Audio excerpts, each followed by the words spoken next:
Beautiful day at Tri-City Flyers. No wind. Only 2 people here today.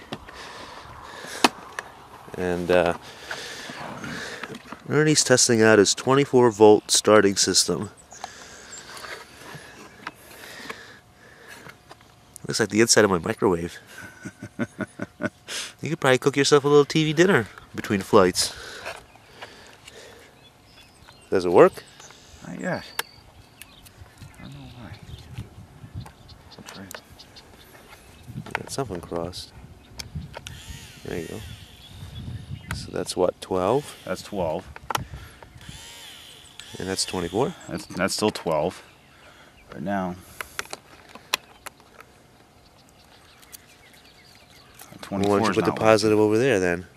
I mean, that's the 24 line. Well, then that would only hook up to that battery there. Did you test this stuff before you left the house? Of course not. Oh. Well, it looks nice. Maybe that battery's totally dead, huh? No? No. Maybe it's a switch. Yeah, bang it. Got a hammer? Alright. Alright, well, we got it working. And now we got to see if it'll even spin it. You're supposed to spin it on your Wrong engine. way. That's going the wrong way? Yeah. Oh. Yeah, You got it on negative, that's why. Well, that way it doesn't even work. That way it doesn't even work. Like you just said. I'm thinking you wired it up wrong.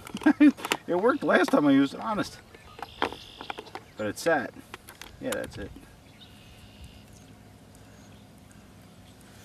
Nice. Alright, well, how about we just use mine? Yeah, I think so. Mine. My solution to the 24-volt starting issue is slightly smaller. It comes in a compact package. 12-volt starter with a LiPo battery, which of course will eventually burn it out, but for the time being, we'll try it, see if it spins it. It does, but it's going backwards. Who cares? So that means you got it crossed, right? Black is negative. That's why. There, that's right. Alright, now see if it spins your engine like that. Sometimes those starters sometimes have a little more torque.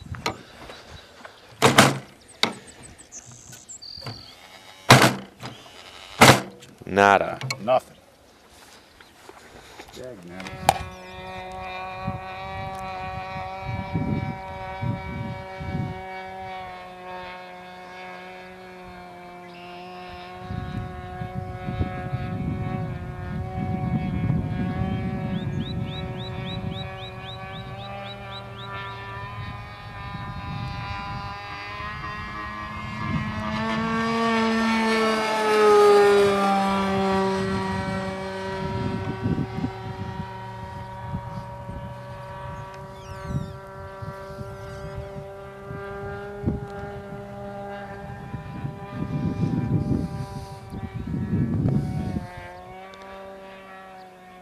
Are you doing that? Yeah.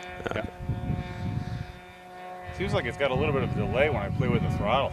Because you got that twitchy servo. Yeah, that's about quarter power.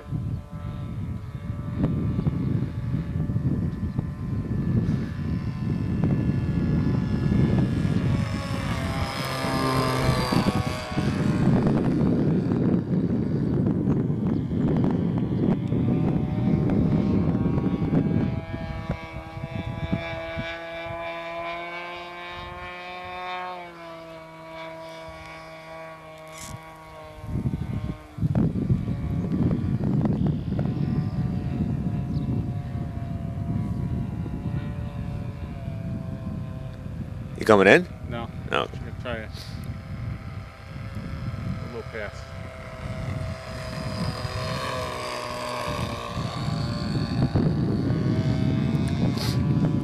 So we had some problems with Ernie's plane today. We thought it was the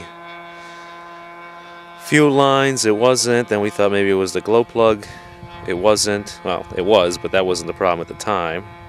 So we ended up taking his entire fuel tank out, and we think it was the clunk that got jammed up in there, because once we straightened everything out, there it is, it's working just fine.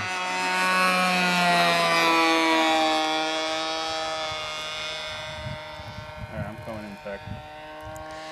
Ernie's coming in. Now, the last time I wasn't really videotaping too much, and he had some really good landings, so now that the pressure's on, Yeah. and just remember, don't slow yourself down too much in a turn, because in a turn your plane is twice as heavy. Well, you're looking good. Yeah, get that nose down. You probably, I think you're a little too high, Ernie. Yeah. Too high, go around.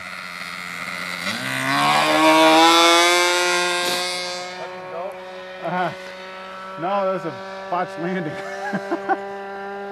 Yeah, you were just a tad too high when you came around that turn, and you got no wind to slow you down. So you really just gotta nail it.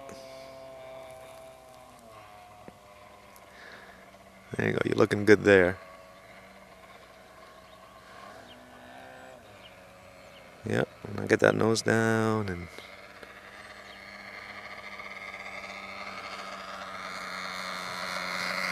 still too fast.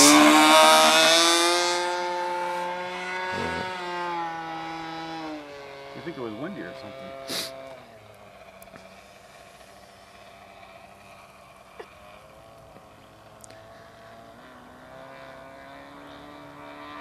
Yep, keep it down nice and low, so you're not picking up any airspeed. There you go. And you're chopped. Yep.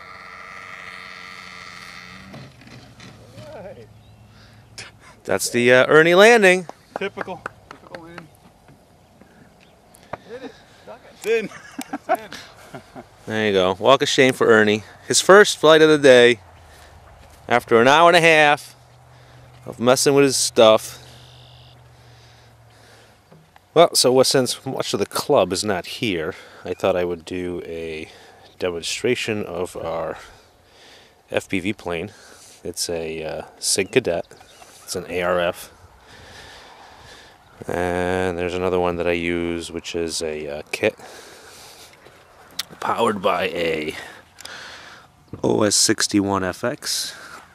And then we just mount the camera right on top of it using rubber bands.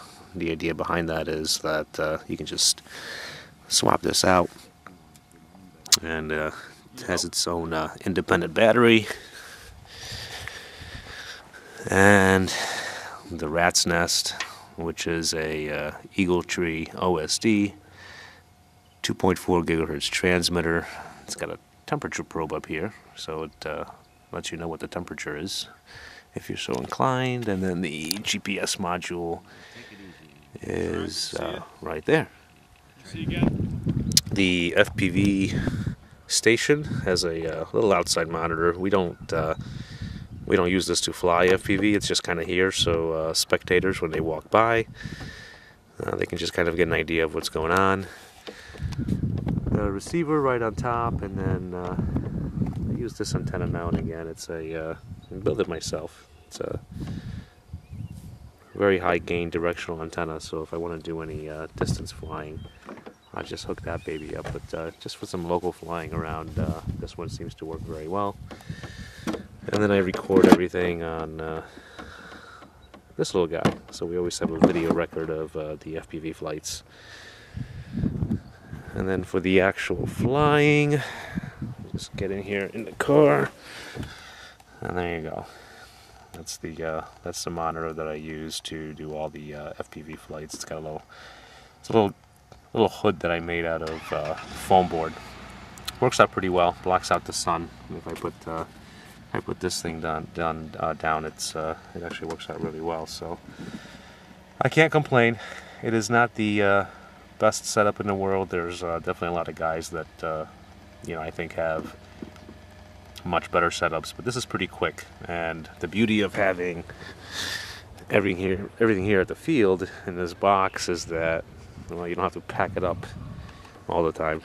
Basically, all this stuff just stays right here, and we've been pretty lucky. Nobody's been able, nobody's really snagged anything, or usually nobody really comes up here. So